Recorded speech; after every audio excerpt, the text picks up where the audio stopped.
What if all these headlines showing up at the same time are not just a coincidence? Navy destroyers moving towards Iran, strategic airlift surging in the Middle East, China showing signs of internet instability, ICE riots, block streets, churches invaded, pandemic simulations quietly being run by global agencies. And that's not all. Biometric travel agreements are expanding, AI, Neuralink, digital control accelerating, the supernatural AI update, so many things. This is not random news. This is convergence. And while the public is distracted by outrage and nonstop noise, the pieces of a much larger global conflict appear to be sliding in place. Tonight, we're going to chase down the headlines and we're going to tell you what's really going on. This is The Big Picture.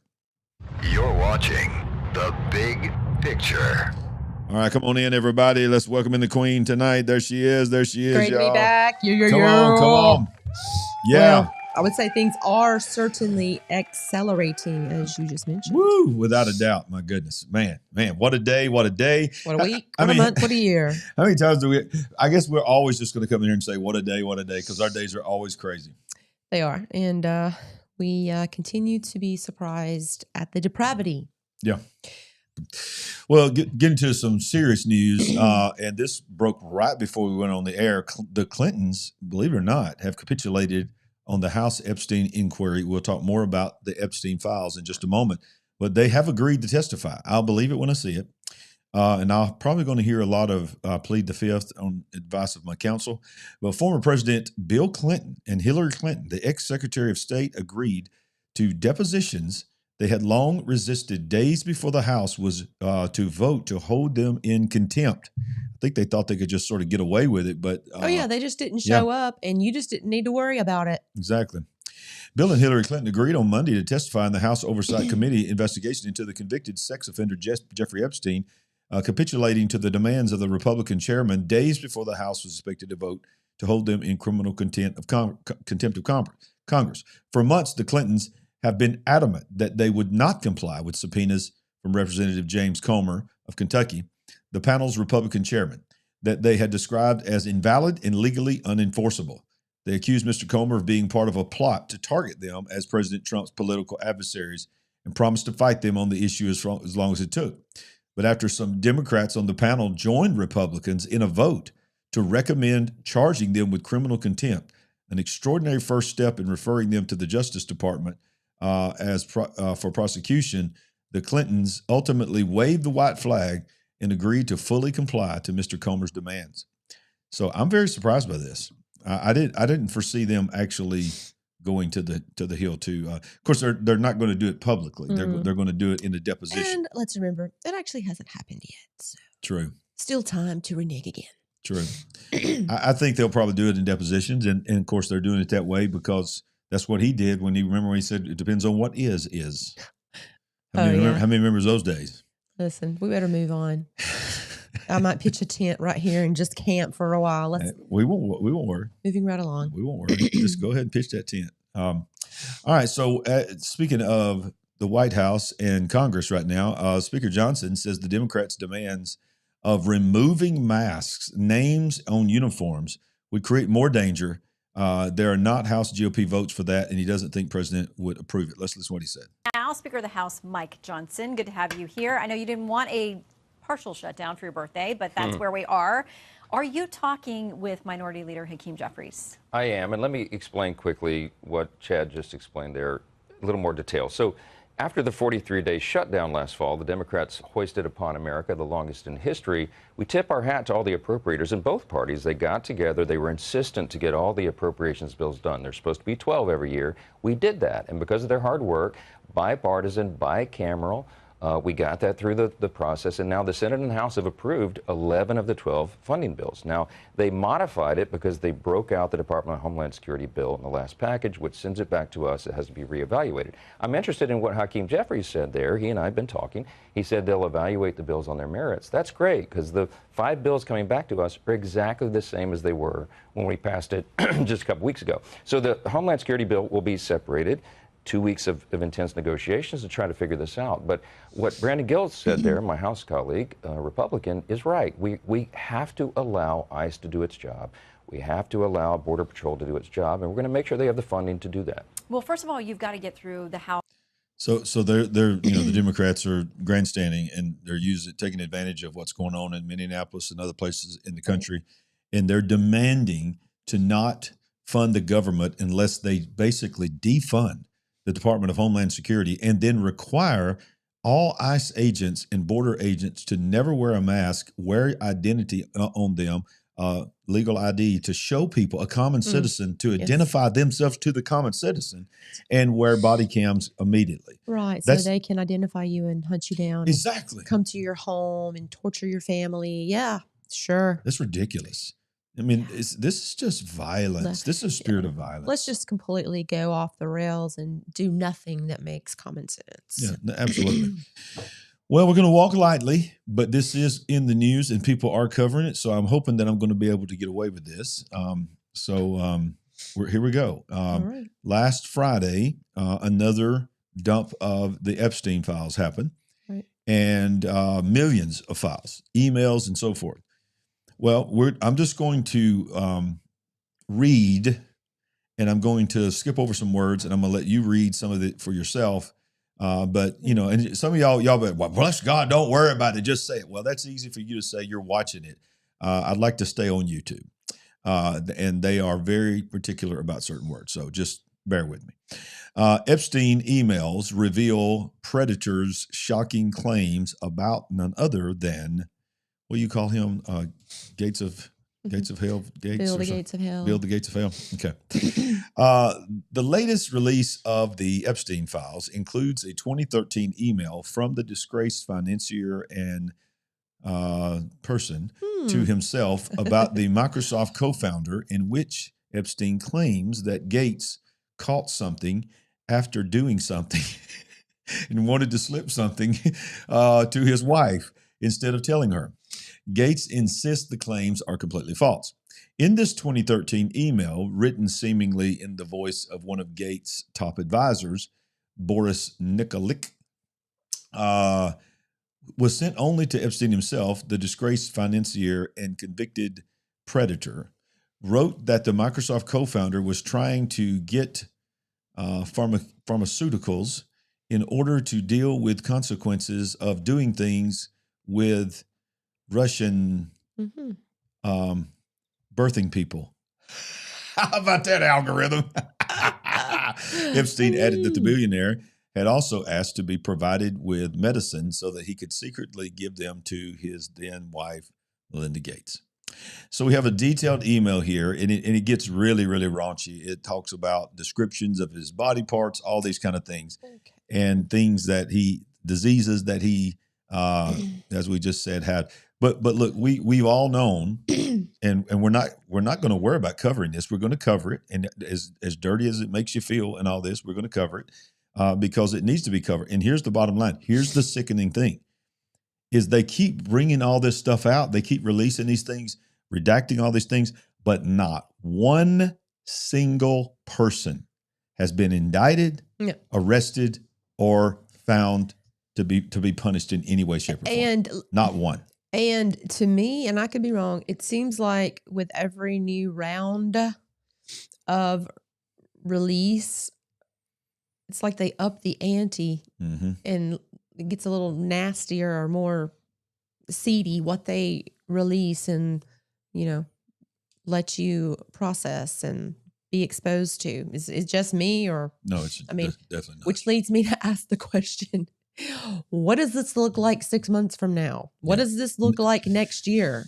Well, I'll tell you what I think it's going to look like. It's going to look like they're going to eventually say they've released them all, and that something major is going to happen, like UFO disclosure or something, and people's going to move on, and no one's going to be punished because these are the most powerful people in the world. Obviously, as these pictures come out, I'm talking about everybody: conservative Republicans, preachers, Democrats, politicians, Hollywood, athletes. They were all with this dude.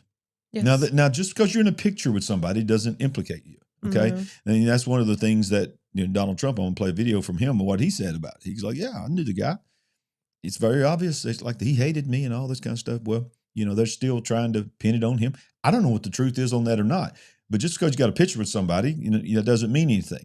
But what means something is when you're in a picture with him in the places that you shouldn't be at. And it's one thing to be at a party, say in New York or something, but it's another thing to be on the island. You know what I'm saying?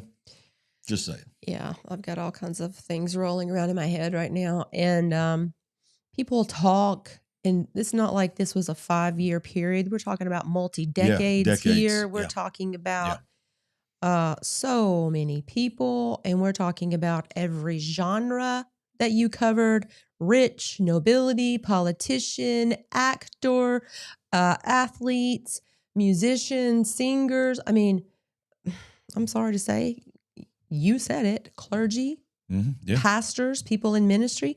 Same thing with Diddy. Yeah. Oh my goodness. Would you have ever imagined any operation of any kind being so far reaching? No. Which tells me the fact it's so far reaching tells me that it's not just sadistic, occultic, which is the number one thing, but it's also he was the one, and his system was the one of control, manipulation, blackmail, occult, you fill in the blank. They're all, every one of them is, any kind of bad thing that you can think that was being funneled through this dude. There's probably videos that will never be seen because of what is on those videos and who are on those videos. Yes. Y'all, they're parsing exactly what they're trying to get, the worst case scenario, and put it aside and say, you know what, let's make ourselves look bad, but let's not let them know how bad we really were. And let's just give them this. Well, there's an attempt to do something, because as far as what they release to us and let us see, it's like a little more every time. And I'm sure some people are looking at this and thinking, yeah, they're working really hard. They're uncovering these really bad, nasty acts and deeds. And I think it's orchestrated, like you said. Just they're never going to indict anyone. Mm-mm. You're never going to actually know how really bad it was, or how many people were really involved. Well, here's another thing that was found out in the emails that shocked a lot of people. Newly released emails revealed that Jeffrey Epstein may have a secret son. New released emails says Sarah Ferguson, the former Duchess of York, congratulated Epstein on the birth of his baby boy. Ferguson said she heard from the Duke that Epstein had a baby boy. The email is dated September 21st, 2011. And I guess he would know, because he was very prominently got in there. trouble of cavorting with him too. Yeah, exactly. September 21st, 2011. So if Epstein had a secret son, he would be 14 years old today. So that's interesting. 14 today, or on that day? Or? As young as 14. Oh, wait a minute. Sorry. It says, so if Epstein had a secret son, he would be 14 years old today. Is that right? Is that the right math? Yeah. Well, as of 2025. Okay. All right. It says the potential existence of Epstein's secret son, who would now be 14 and in high school, was revealed in a sycophantic email to him from his friend Fergie, who suggested she heard the news from her ex-husband, Andrew. Fergie appears to have used it as an excuse to get back in contact with Epstein, even after his release from prison for these kind of offenses. She wrote in a previously unseen email released in the latest, as they say, tranche of Epstein files. Don't know if you are still on this BBM, BlackBerry Messenger, but have heard from the Duke that you have a baby boy. So just more and more and more begins to come out about Epstein. Hi, BP. Good to see you. BP's in the house. Yes, it is. It is. I don't know if it's actually the night of the full moon, but it is quite impressive to see the moon. I woke up at 5 o'clock this morning, and y'all, it was really looking good at 5 o'clock this morning. It was amazing. And can we please make a phone that can take a picture of the moon? Yeah. I mean, my phone, can your phone take a picture of the moon? If you can, I want to know your secret, because it was beautiful and nobody else was awake in the house. We had our grandbabies here too. And I was like, I want to take a picture of this. They're not going to believe this. And of course, it just looks like some mess. It's not good. All right. So look, we're not going to stay here long, but we do have to cover one more thing about Mr. Epstein. it is also being revealed that it appears that his Epstein blank empire was a KGB honey trap. Wow. So blank financier had multiple talks with Putin after conviction with Russian young ladies flown in. Actually, it's not young ladies, but you figure out what it is. Flown into harvest compromat on world famous figures. Was running the largest honey trap operation. He was running the largest honey trap operation on behalf of the KGB. When he this blew me away. Me too. Well, yeah, nobody saw this one coming. I wasn't going to be surprised if he was working for a government, but I didn't expect it to be that one. I think we're finding out he was working for every government. Maybe. I think so. Maybe he was a triple, quadruple agent. I don't know. Yeah, it's decibillion. When he procured women for his network of associates, intelligence sources believe. The release of more than 3 million new documents related to the late offender gives credence to incendiary claims made by the senior security officials that Epstein was working on behalf of Moscow and possibly Israel when he facilitated he facilitated some other stuff for some of the world's most powerful men. Y'all, this dude was demonic. It includes 1,056 documents naming Russian President Vladimir Putin and 9,629 referring to Moscow. Epstein even seems to have secured audiences with Putin after his 2008 conviction for procuring, as you know, what he was convicted for. The sources say that it could explain why Epstein appeared to enjoy an ultra-wealthy lifestyle out of kilter with his career as a financier, although there is no documentary evidence linking Putin and his spies directly to Epstein's illicit activities. Interesting. I would say, yeah, the plot thickens because I did not see that one coming. All right, so let me see if I've got this video here. I wanted to show something here. Let's see, where's it at? I don't guess I have it. Is this it? Yeah, okay. So I want to show this one here. This was today. President Trump confirms the Epstein files just backfired massively on the left, and they're about to retreat from the issue. So let's just hear this 1-minute clip. We have other things to do because that whole thing has turned out. I mean, other than Bill Clinton and Bill Gates and lots of people that there are a lot of questions about it, but nothing on me. But it was even sort of better than that because they found that Jeffrey Epstein and this sleazebag writer named Michael Wolff were conspiring against Donald Trump to lose the election. So Epstein was conspiring with a writer for me to lose the election. So right there, you know that I had nothing to do with this guy. But yeah, it's a terrible thing. The amount of time that's being wasted. You know, when Epstein was alive, like 10 years ago, nobody cared about it. But they're only doing it. But now it's really hitting back on them because Bill Clinton is such a big part of it. The Democrats are pushing it. And the problem is that it's turning out to be the Democrats that were with and conspired with Epstein. So I think you're probably going to see a little pullback from them. But think of it, they were working together to try and help me lose the election. But this is the Oval Office, so I guess. Interesting. I'm here now, and I will spread my gold everywhere. Yeah, yeah. I will gold in Boston or whatever you say, anything I wish in this place, and there will be gold because this is the golden age. The golden age, getting ready to build the golden dome. Yeah. So look, you don't know what to believe. Yeah. I mean, just because somebody says, I've been exonerated, there are people that are saying, no, he's not. Some people are saying, yes, he has. The reality is this, when it comes to this, just go ahead and accept that you're never going to be told the truth. You're going to get something, but you're not going to get But everything. also, don't fail to believe your own eyes. Right. Day Absolutely. one of the presidency, he marched you-know-who right in there and had a press conference basically with the world telling you Project Stargate is coming. Right. And sitting next to Melania I keep calling her Melania, but is it Melania or how do you say her name? Melania? Is that I'm saying it right? Trump. Melania? Mm-hmm. Okay. Yeah. So sitting next to Melania, do you remember who sat right next to her? I can't remember who sat beside her. The old gates of hell. Yeah. So look,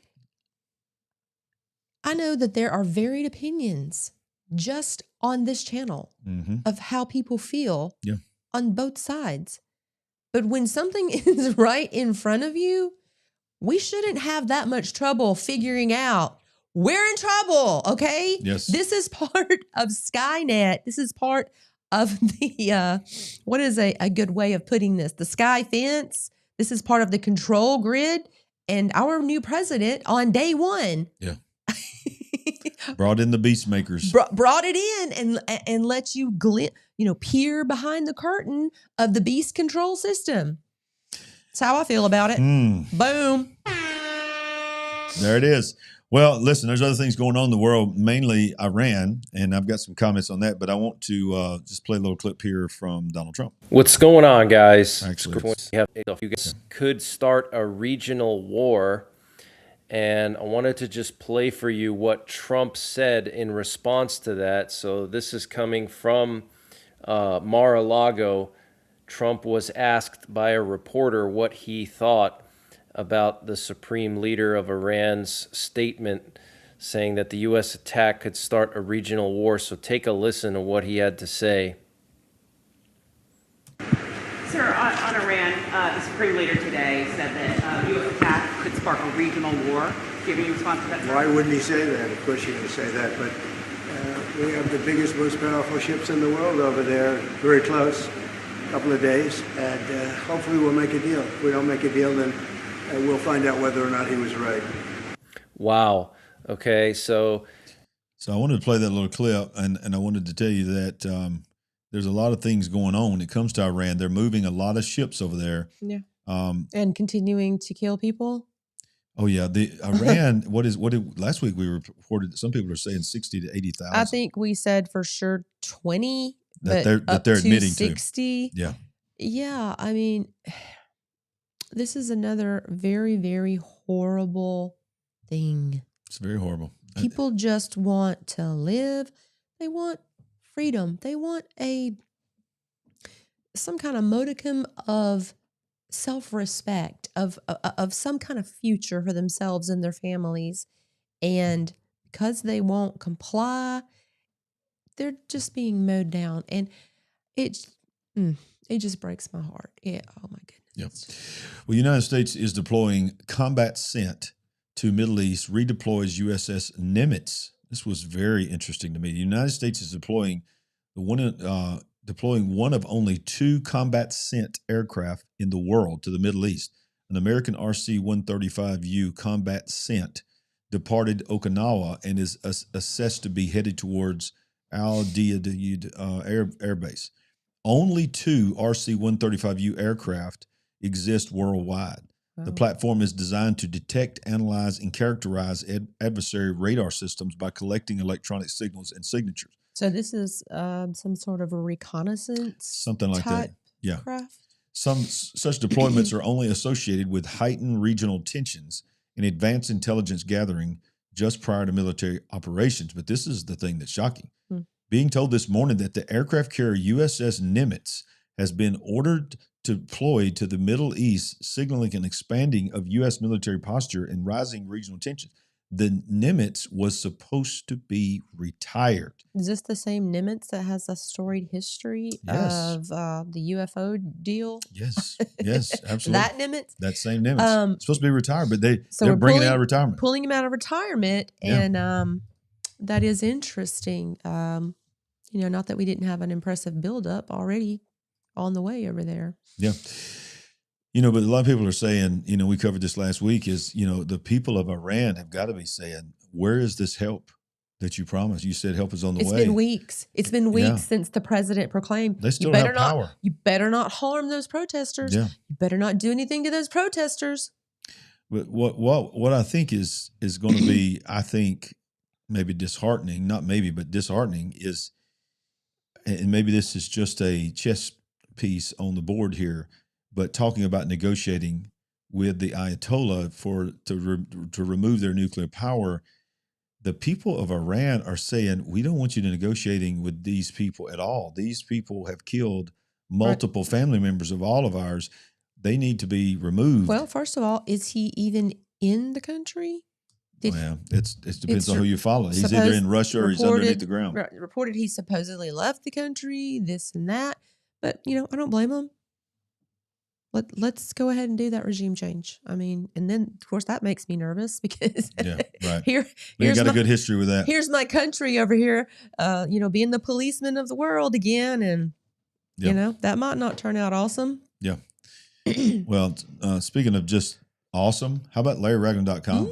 LarryRagland.com, you go to LarryRagland.com, and it is awesome because I love our website. I'm so thankful for our website. The remnant is rising. You can watch, you can read, you can listen. You can, if you're a pastor, you can invite me to come and preach. You can click on events. We'll get to that later. But right now, I want to show you something awesome. You're the first one to see this. We've always had the free gift. We had the Bernie generation. Well, as of today, you click on get your free gift at the top of the yellow banner. And when you do that, come on, work for me. It's not working. Brand new ebook. Okay. What's working? Well, it's not working. Okay. All right. Let's see. I'm going to talk to my webmaster. If you're watching, webmaster. She's already been working on it. I'm sure it's not her fault. Oh, my goodness. Well, it was working earlier. Technology. Why is it not working? We need to get a whiteboard in here and we can draw pictures whenever the computer does not want to work. Let me just tell you, by the time this show is over with, or there it is. All right, so it's just going a little slow.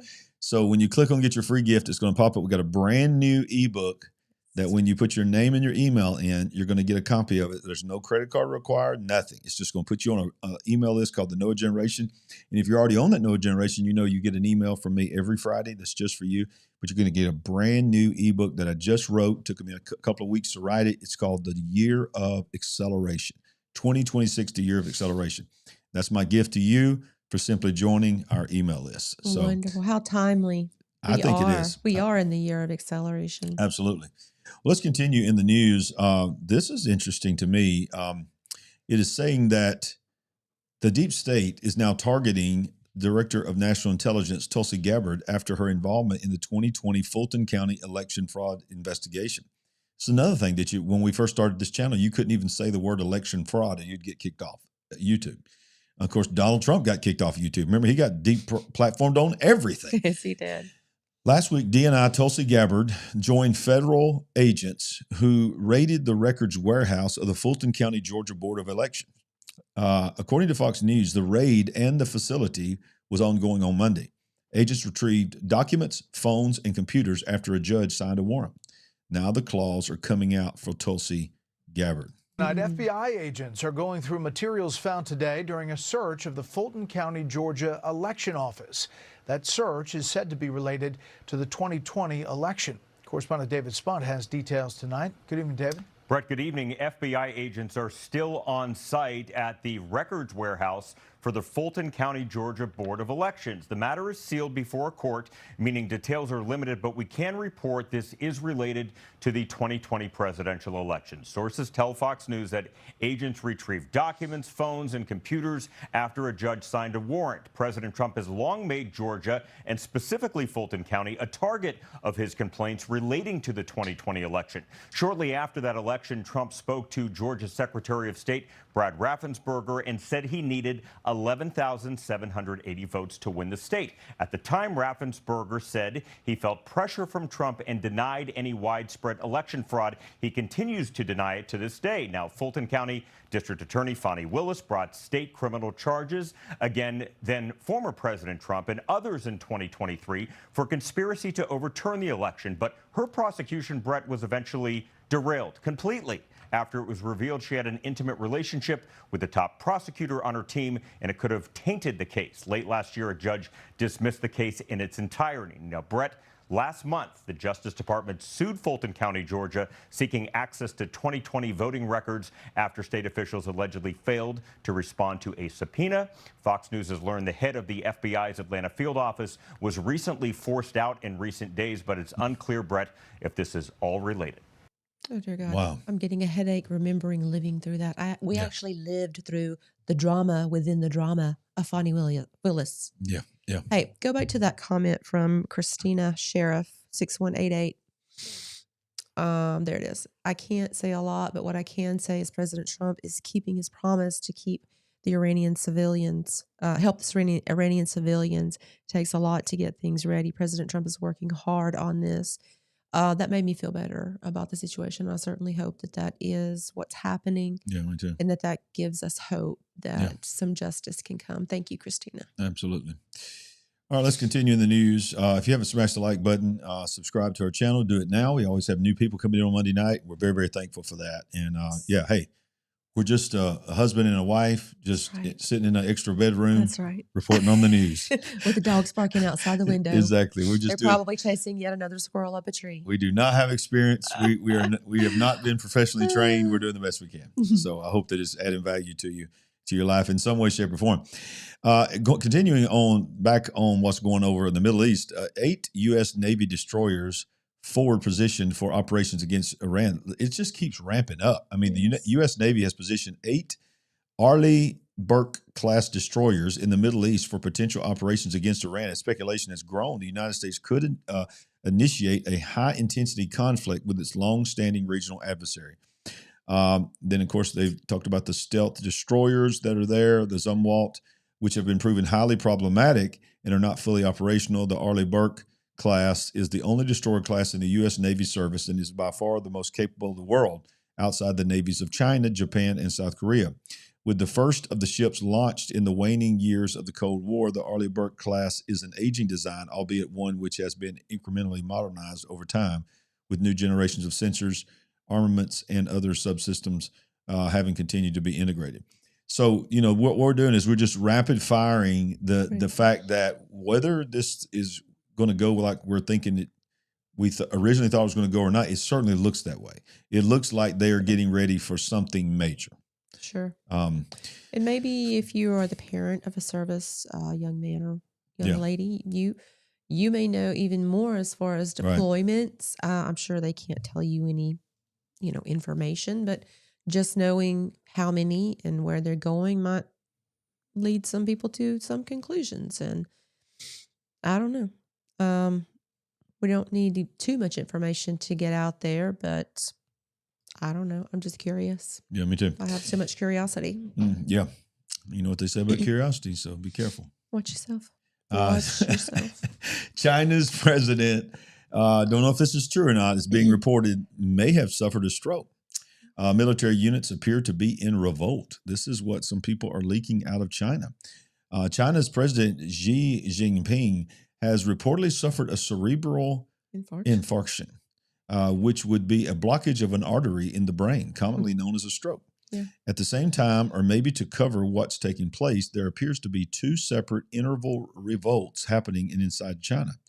Quote, an emergency announcement in China said, emergency broadcast, the party and the nation's most outstanding leader, the most distinguished proletarian statesman, Comrade Xi Jinping, due to excessive brain usage day and night. Are you kidding me? Stop. Are you kidding? Did they really say that? That's a nominee. There's no way they said that. I'm sorry. There's no way. We're bringing them all in. What? First of all, if this is true, hang on. If this is true, we're not laughing at the fact that it's true. No, this is just we're laughing at the fact that they said the wording and the phrasing. What? I got to read this again. Yeah, you got to read that again. The nation's most outstanding leader, the most distinguished proletarian statesman, Comrade Xi Jinping, due to excessive brain usage, both day and night, has suddenly suffered a cerebral infarction and is currently being resuscitated at the China-Japan Friendship Hospital. I don't know if this is true or not. I mean, if this is true, you would think this would be everywhere. This is like a gag or something. Are you kidding me? Due to excessive brain. Listen, you're going to pray for me because I have excessive brain usage. Oh, yeah. If he's got excessive brain usage, I don't even know how to categorize. I don't know what category you fall in. Exactly. Yeah. Oh, geez. Yeah. The Chinese central government has suspended railway transportation to Beijing from 23 regions across the country, most of which are areas with military garrisons. If reports about Xi Jinping are true, it is an extremely unusual signal. It reflects not merely traffic management, but a high degree of vigilance over the flow of power. That makes sense. Xi Jinping's government is apparently concerned that various military forces might enter Beijing through unconventional means. This indicates that the political situation in Beijing remains opaque and under intense pressure, with the core of power lacking absolute control over the situation. The more roads are blocked, the more it shows the situation is not yet stable. The more silence there is, the greater the possibility of powerful undercurrents surging beneath the surface. In other words, there may actually be a coup happening. That would be unbelievable. That makes sense to me. In a country where hardly anything gets out because it's a control system of information. It's a control system of the individual person's day-to-day life. And yet someone is going to be able to post an article like this is uncharacteristic Absolutely. of how the country does Absolutely. business. Yeah. So what is the game here? Yeah. It reminds me on a, I guess, a much lighter scale of when Gorbachev got the flu. That's exactly what I was thinking. Yeah. Gorbachev's got the flu. He just all of a sudden got the flu, and then this other guy got the flu, and then he didn't make it. But yeah. Right. Yeah. So. And listen, they've got deep state in other countries just like we do, okay? Yeah, absolutely. There are factions behind the scene, and there's a hidden hand behind the scene in that country too. 100%. Yeah. 100%. And if they decide he's not cutting the mustard and getting the job done, yeah, buddy, your head's coming up on the block for possible termination. Yeah. So. And you think about too, you've got the whole Taiwan thing. So if you have factions that don't want to go to World War III, that could see a possibility of a coup to try to, get them out of a war with Taiwan. I mean, you could see people moving things around to try to make that happen as well. Of course. And then, there's a lot there as far as China goes, their control over Taiwan, some people think so many people died during the Wah season, those multiple year season where people were passing away because of that, and yet they weren't reported. And they used the fact that so many hundreds of thousands or up to millions of cell phones were no longer in use. And they use that as evidence that those people were no longer with us. And the people that are coming out now, we've talked about it multiple times, that China's actual population may be only 1/3 of the number that they represent. Yeah, can you think about that? I mean, let's talk real quickly about that. There's more and more people coming out and saying that the number of population of China and places like India are like so inflated in the fact they're saying that China could be 300 million people versus over 1 billion. Yes. And of course, people will refute that, but there are people that are coming out of China that are saying there are cities that are built to inhabit 100,000 people that are completely empty. They're ghost cities everywhere. Oh, the ghost cities are built to inhabit multiple millions, even up to the 100 million. And, they'll say, oh, no. This is the way they enrich their financial interest. They invest into real estate. They buy these condominiums and apartments and so forth that are built, but they don't mind if they stay empty because it's a solid investment for them. Who knows? But yes, they are tagged with the name Ghost Cities. Yep. I'll tell you something else is tagged for greatness. The Big Picture Prophecy Conference, y'all. This is something that somebody in our church made for us. Watch this. In regard to 2026, I believe that God is giving birth to a reaping. Start over with Paul. I can't unmute it in time. In regard to 2026, I believe that God is giving birth to a reaping generation. Are you serious? Are you serious? The Spirit of the Lord is saying, you are made for this time. You are made for this time. I'm giving you reformers, I'm giving you leaders, I'm giving you people that can stand and rise with the world and the way things are going. We do live a supernatural existence. We do live in a world where there is a cosmic war constantly for your soul. The sooner you can come understand that is a reality, everything else just falls into place. I'm going to tell you right now that the technology for the bring about the mark of the beast is on its way. Jesus said, Look for the days of Noah. Go back and study the days of Noah and bow up, man up, woman up, put your armor on, grab your sword, and get ready. Because Disclosure Day is here. Come on! Well, we're just breaking 4 months and a few days away from that Spielberg movie release. Absolutely. Disclosure Day. And but we're only a few weeks just from this prophecy from conference. less than 2 months from the prophecy conference, y'all. Yeah. Prophecyconference26.com, prophecyconference26.com. It is linked in the description below. Just go down there and click it, get your ticket. Click it, get your ticket. And come to Birmingham, Alabama, and hang out with me and Sandy. And with these brothers here. It's going to be awesome. It is. Are you going to be able to handle yourself being the only woman up there with all these? Oh my goodness. All that testosterone. It's going to be weird. That's going to be weird. No, you can handle your own, baby. I ain't worried about you. Big picture, ladies. I'm going to need a support section. So y'all come out in force. So look, when you click it, we get back to the news. Say when you go to our website or prophecyconference26.com, ever how you make it to here, this is the actual registration page. And when you get down here, you'll see the breakdown of the services: Friday night, Saturday morning, Saturday afternoon, Saturday night, Sunday morning, Sunday night. And we've got hotels listed down here and everything. If you can't make it, and let me tell you something, try your best to make it. But when you click buy your tickets, you'll see that you've got two different options. You can purchase an in-person ticket. I don't know what's going on with my internet tonight. What in the world? Or a streaming option. Yeah. We do have a streaming option for $29 because we're not going to tie the hands of any of our speakers. So we're not going to worry about YouTube censors. We're not going to worry about. We're going to cover and equip you for what is coming. So prophecyconference26.com. Let's get back in the news. Of course, one of the biggest things that people are still talking about right now is what is going on with ICE. And people are losing their minds over this right now.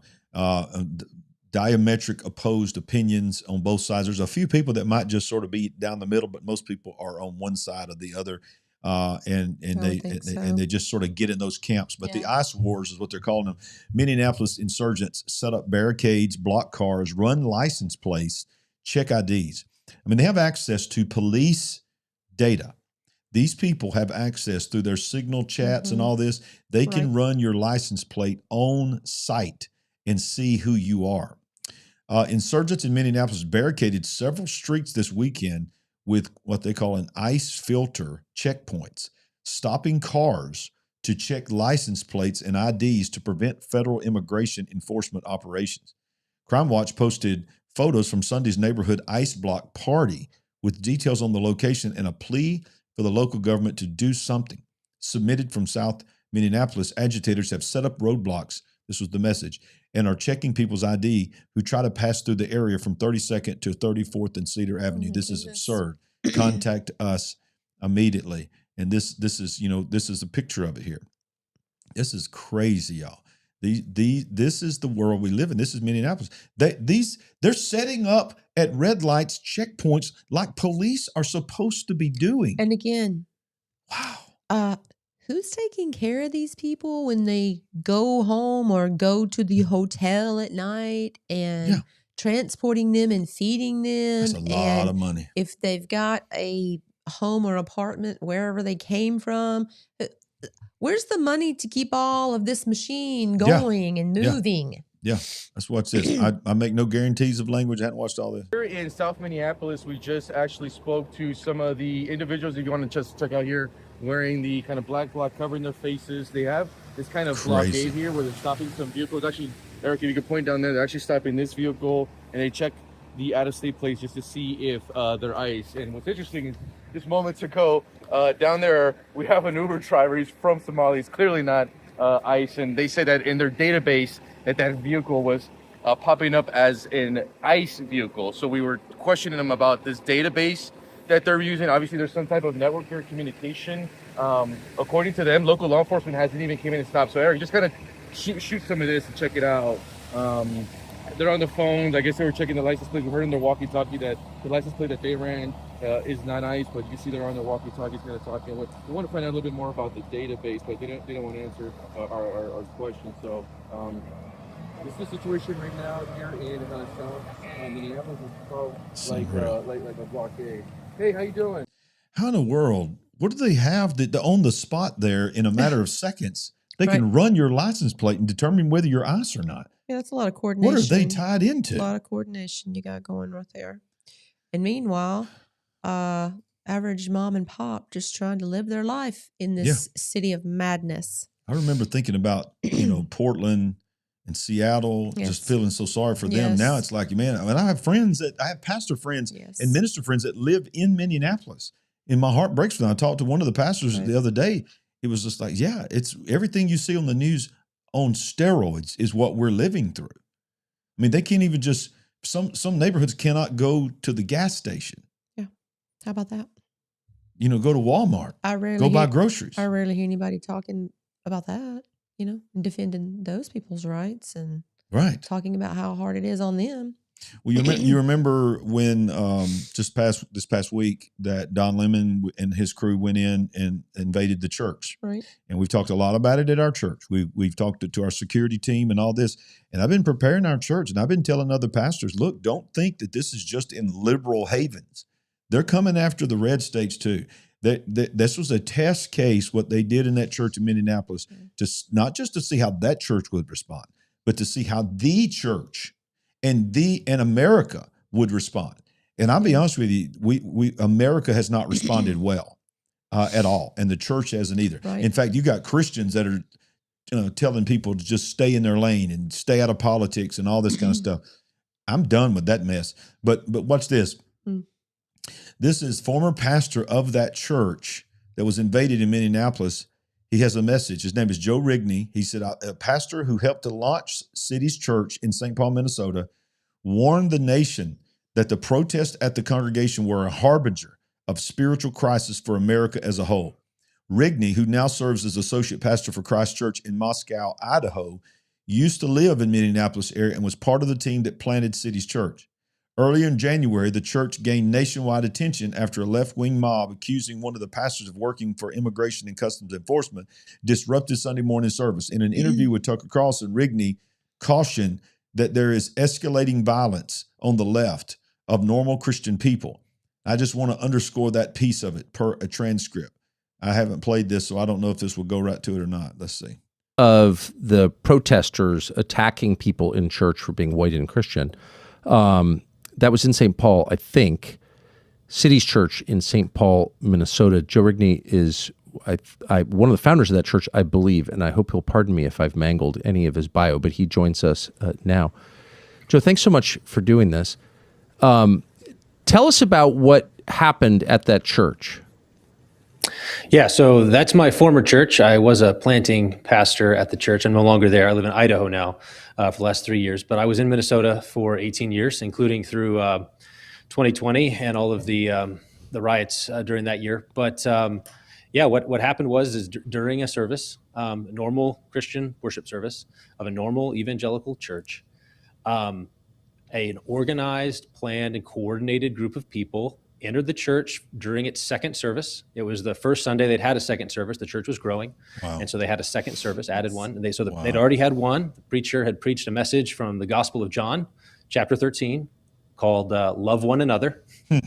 And as they were in the middle of the second service, a number of people who had been there for the first half of the service stood up and began moving towards the front, doing what your video showed, chanting various slogans, Renee Good, Get Out ICE, all of those sort of things, and eventually basically commandeered the building, yelling and screaming at the parishioners, a number of whom fled very quickly because in this day and age, you don't know if it's if this is going to be an active shooting situation, right? Mm-hmm. Like this is the sort of thing that happens these days. And so people were trying to get the kids, get the kids out, get the kids safe. And you saw my friend, Pastor Jonathan Parnell, standing there saying, "Shame on you," to these activists, these agitators, and then being accosted by Don Lemon, who is embedded with the group and coordinating with them, and being harangued. Isn't this a great example of constitutional liberty? Don't these people have a right to assemble and free speech as they are disrupting a Christian worship service on a Sunday morning? So it was shocking. I'm across the country now, but watching my friends and former congregants be attacked in this way, simply because these activists are going to escalate from beyond what they've already been doing, as your previous guest elaborated on. Wow. Unbelievable. According to Rigney, he goes on to say this was not a political church. These are normal Bible-believing evangelicals. And instead, this political chaos intrudes in the middle of a worship service and disrupts it. They're terrorizing normal law-abiding citizens, and they're encouraging the lawless and the lawbreakers, Rigney said. When you think about the last 20 years and the escalating collisions we've seen in our country about, say, sex, sexuality, and people being harassed just because they won't make a cake or because they won't do flowers for a gay wedding, and you see that kind of escalating collision as Christians try to justify, to try to live faithful lives. The two options for America, according to Rigney, are indeed Christ or chaos. Wow. Yep, it's just where it is. That's what it's come to. It is. It is. It's the dividing line. It's the days of Noah. It's the days of deception. It's the days of falling away. But don't forget, it's also the days of the outpouring of the Holy Spirit. So you need to choose which side you're going to be on. And I'm not talking about Republican or Democrat. That's right. I'm not talking about a donkey or an elephant. I'm talking about you better, as Joshua said, choose you this day whom will you serve, but as for me and my house, we're going to serve the Lord. Can I get an amen? Amen. All right, so let's continue in the news tonight. If you have not smashed that like button, go ahead and do it now. It'd be a great time to do it. If you're new to our channel, you just happen to find us tonight, and you stayed this long, you might as well subscribe. Even if you don't like us, even if you don't agree with us, something kept you here. And so you might as well say, hey, look, I want to come back again. I want to watch it again. So I encourage you to smash that like button and do that for us tonight and subscribe. Now, Glenn Beck he's got a quick little video here as we transition to the Somali story that continues to grow. This is insane to me, y'all. What is going on with the daycares and the things that are happening in Minneapolis when it comes to Somali immigrants. But listen to what he says that he's being told by people that are very trustworthy about the amount of money that has been taken out of this country. Watch this, not wired out of this country. Thank you for that super chat, Vic. You're always a blessing to us. That's a nice one. Thank you, brother. Appreciate it. But here, listen to this. Not through wires, but in suitcases through our airport. I can't take my little camera that I'm trying to interview people through without getting patted down. Yeah. And this is happening? This guy's... What? I said, how does that work? Exactly. Going to jail. Others are going to jail because, and there'll be white people, Tim. So you should be happy because you were saying there's a lot of white people that should go to jail. Well, you're one of them and you will go to jail. Mm-hmm. Let me show you, just give you a stat here on the last 2 years at the Minnesota airports. This is insane. And I just want you to think and ask yourself, how is it possible this happened and nobody stopped it? Over the last 2 years, between 24 and 25, Somali couriers put $700 million in suitcases. And they went through the airport. That's what they found. That to put that into perspective, that's about $1 million a day in cash from Somalia couriers going through, X-ray machine, going through, being checked. $1 million a day in cash for 2 years. 2 years. Now you have to ask yourself, was there no one that said, was there no one that said, wait, hold up. 1 minute here. Right. I mean, I can't even wrap my head around that. Mm-hmm.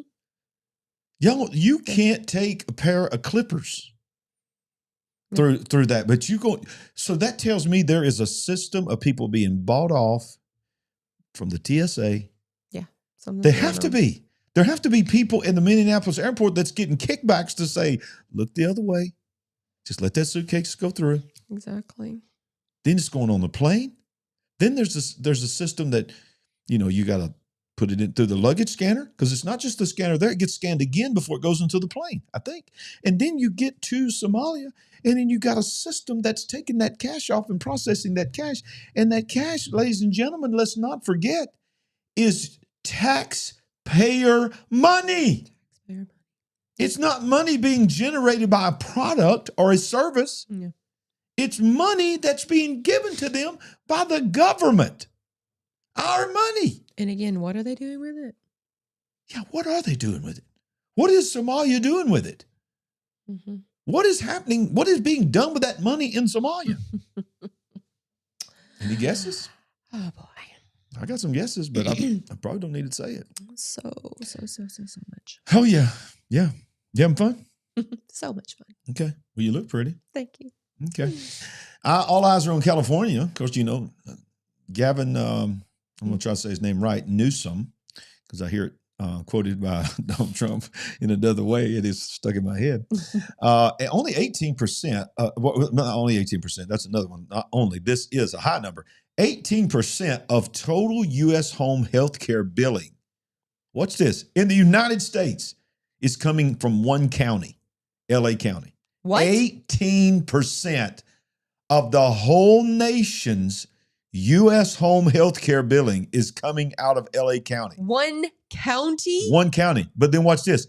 One doctor in L.A. County has billed the government $120 million in 1 year.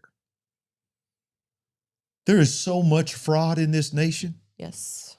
The Trump administration and Dr. Oz, the administrator of the Centers for Medicare and Medicaid Services, have turned their attention to Los Angeles County and the massive amount of alleged medical fraud that is being reported from California. According to Fox News, one LA doctor billed the government $120 million, claiming to oversee 1,900 patients in 1 year. 18% of the entire country's home health care billing comes out of Los Angeles County. Almost 20%. Look at that chart. Look at that chart. LA County, 58% claims in Florida, 40 in New York, 1,923 hospice care frauds in LA County. Wow. Let's play this little news clip here. It's only 42 seconds. Well, that's just a picture. Never mind. And Los Angeles has almost 2,000 registered hospice agencies. That is 2,000 registered hospice agencies. And that is more than 36 states combined and 33 times more than the whole state of Florida and New York. Dr. Oz explained how easy it would be to open a hospice in LA. You don't even have to live there. Dr. Oz says, quote, "How is that possible? And take a look at this map, a cluster of 287 hospice providers in a 2-mile radius, some in strip malls, unmarked buildings, even a wrecking yard and a vacant lot. All of it is just paperwork. I could fill that out in Kazakhstan if I want and get a hospice license waiting for me." Doctor billed the government $120 million in a single year, claiming to oversee 1,900 patients. With almost 2,000 hospice agencies, LA County has more than 36 states combined and 30 times more than either Florida or New York. 18% of the whole country's home health care billing is coming out of Los Angeles County. How is that possible? And take a look at this map, a cluster of 287 hospice providers in a 2-mile radius. Some in strip malls, unmarked buildings, even a wrecking yard and vacant lot. All of it is just paperwork. I could fill that out in Kazakhstan if I want and get a hospice license waiting for me. Yeah. You just get an operator license number and submit paperwork, and the financial floodgates open for you. I mean, apparently so. Where is any type of oversight? There's none. To have found this out before now. Think about what we found out just in the last couple of months through citizen journalists mainly. We have an entire industry in one city, not to mention we found out that this is happening in multiple other cities. Are the Somalis behind this too? I think they're implying that. Who's doing this? They didn't say, but I think they're implying that. But you got daycare, you've got hospice, You've got all these things, and we keep hearing The we've got to lyric have to singers. have a government shutdown if we don't fund Medicaid or fund Right. health care Right. and all this kind of stuff. But we see what is happening with that money. This is why they want to do. This is why they went insane when we had Elon in there talking about, and they did away with USAID. They did away with all these things because this was the mechanism that they were funneling all this money through. How crazy is that? We can fund you to the tune of way into the millions of dollars for 18 total % of the U.S. health care that's going to no one In one county. for just one county that's helping no one except line someone's pockets. But when it comes to making sure veterans and other people get actual health care, or children can get food into their bellies because there's a government shutdown and there was so much fraud and stuff in that, it needed to be overworked anyway. No, we're just going to continue dropping money in that giant money pit. Well, speaking of dropping money in the money pit, what about the United Nations? Well, that's why they hate Donald Trump. Donald Trump started pulling out of things, making people pay their fair share. Look at the United Nations now. The UN is facing imminent financial collapse. Hallelujah. It ain't gonna happen, but it'll merge into the beast system. But so the Secretary General admits that they are on the verge of financial collapse because countries will not cough up their membership fees, which has always been the case, but America's always picked them up. Right. The United Nations is facing an imminent financial collapse as member states refuse to cough up billions of dollars in mandatory contributions. The financial woes were laid out in an emergency letter from Secretary General Antonio Guterres sent to all 193 member countries. Guterres said the organization's financial crisis is worsening rapidly, threatening the delivery of core programs and potentially leaving the UN bankrupt by July. He urged member states to either pay what they owe in full or agree to sweeping changes to the UN's financial rules to avoid collapse. Either all member states honor their obligations in full, to pay in full and on time, or member states must fundamentally overhaul our financial rules to prevent an imminent financial collapse. The warning comes as the United States, the UN's largest contributor, has refused to fund the organization's regular and peacekeeping budgets and has withdrawn from multiple UN agencies, specifically the green scam. So listen, it is, once again, there's a pattern here. Yeah. We're talking about the Somali daycare things. We're talking about the Medicare, and we're talking about the medical things. And now we're talking about the United Nations. What do they all have in common? Your money has been funding the world. Right. I mean, making people millionaires and billionaires while you are struggling to buy groceries. Hello. So I'm going to tell you something right now. Let it be known. It's obvious. Some of you are even mad that we're calling Donald Trump out on some of the things we're calling him out because you want us to just be in line with Donald Trump. We're not always going to be in line with Donald Trump. We're kingdom people. But I will say that I support Donald Trump when it comes to what he is doing because he has come on the scene, and you can say whatever you want to say about him, but no one, I mean no one, would have ever brought the United Nations to their knees except Donald Trump. That's the bottom line. I don't think there'd be another president. Now, whether he's part of the beast system or not, and whether he's building something that's going to fund that or not, that's all could possibly be. But we got to give the man credit. You, knowingly or unknowingly, he's part of the beast system. Yeah, they all are. They all are. But you got to give the man credit. You got to give the man credit. He has shook the world up. He has shook the world up, and I celebrate every good thing he does that ends up helping us. I'm very appreciative. Absolutely. Yeah. But that's what, you got to say what it is. I mean, you got to give the man props. The man he's done some things that, that's why he's hated so much. So I applaud him. And look, I'm telling you right now, I'll say this too. I thank God that he talks about Jesus, whether he's serving Jesus or not. At least he's letting people talk about Jesus. Right. Instead of having naked trans people running around the lawn of the White House. True. That's an improvement. Yeah. Don't forget you had to live through that, ladies and gentlemen. Yeah. How quickly we tend to forget that. Yeah. Trump says Republicans should nationalize elections. Take control from states. Well, that's a little controversial. Them's fighting words, right? President Donald Trump said Republicans should nationalize the voting process as he continues to level unfounded claims, of course, this is so biased against him, of voter fraud in the 2020 presidential election. It's not unfounded. It's been proven to be true. 2020 election has been proven to be true. Now, everything he said may not be true, but it was rigged. More than 5 years after losing to Joe Biden, Trump called the Republicans at the federal level to seize control of elections from states during an appearance on the podcast of Dan Bongino, who just returned, by the way, to his podcast, who returned to his show on February 2nd after resigning. By the way, he returned to his podcast on the 33rd day of the year. Sure just did. saying. And if you missed the beginning of the program, then and the president was his first guest. his first guest. So yeah, I don't agree with that. I mean, I think that we do need to have some more oversight to be able to control a lot of this fraud, because it is happening on the state level. But I do not believe that we should nationalize local governments. That's why we're called the United States of America. Yes. We cannot lose our states' rights. Right. I mean, if that even started getting any traction, some people would completely lose their minds. Yep. All right, so let's shift a little bit. Thousands are quarantined after pandemic potential virus triggers WHO alert. That's another thing Donald Trump did, took us out of WHO, which is shocking. Health authorities are racing to contain a deadly outbreak of the Nipah virus. Nipah or Nipah? How you say it? Nipah? Nipah? I think I've heard it Nipah mostly, but who knows? Okay.